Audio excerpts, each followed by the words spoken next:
This is Mark Bell from supertraining.tv, Super Training Gym, the strongest gym in the West, cranking out more infotainment for the Power Project, making the world a better place to lift.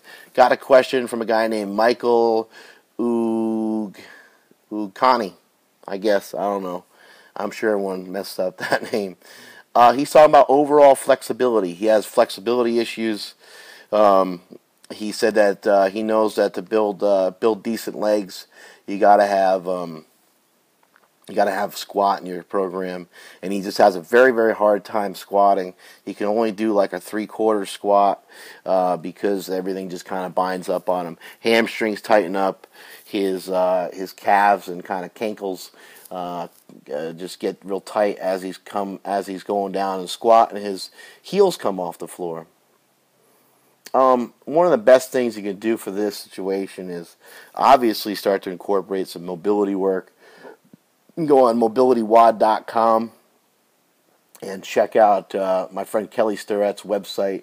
There's a lot of mobility stuff in there. If you want more of like a straight up mobility program, there's a lot of stuff out there. A guy named James Smith, Smitty, he put out something with Joe DeFranco a couple years back with that incorporated quite a bit of like mobility and warm-up stuff. There's also Magnificent Mobility from a guy named Eric Cressy out of I believe he's out of the Massachusetts area. Look some of that stuff up online. Kelly's stuff is free. His videos are free. There's a lot of them. So that's going to help you a lot. You need to open up your hips a lot, it seems like, and need to start to get some stretching and some mobility work for those hammies. But the first thing that you should do, other than incorporate mobility work, is to do box squats. For those of you that aren't familiar with box squats, Google them, do a YouTube search for them, check them out. You'll see what I'm talking about. But I would suggest that you just squat onto a very, very high box. It could be a bench. It could be like, upwards of 20-something inches high. Work on that for a little bit.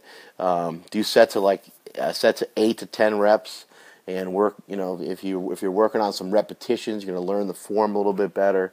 Try two things when you do your box squat. If you can't remember anything else, try to remember these two things. Don't allow your knees to travel forward too much. They shouldn't really travel forward much at all. And keep your spine neutral. Keep your back straight. If you can remember those two things, that'd be great. Also, I guess a third thing would be to go with a slightly wider stance than you normally would.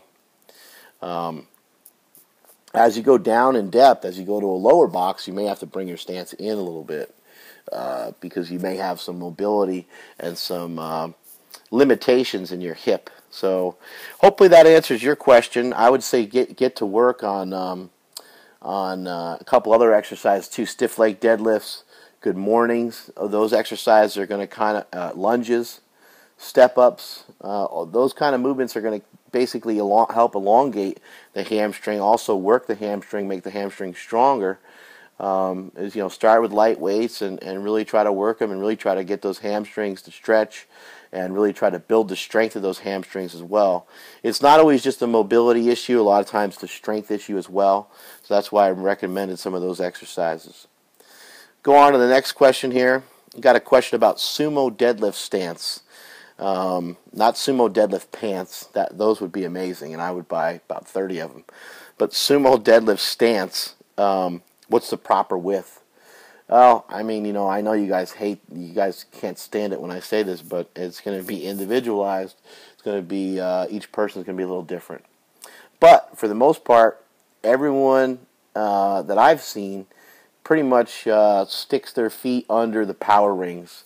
The power rings that are on there that you bench off of. Hopefully your bar has one of those. Almost every bar does. Utilize those power rings, stick your feet underneath there, and you should be good to go. Have your hands in close and let it rip. Trying to think if there's any sort of indication. Knees coming in would be a good sign that you're too wide.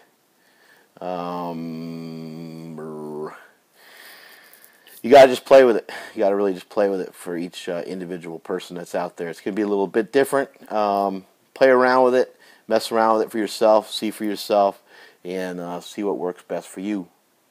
That's it from supertraining.tv. Booyah!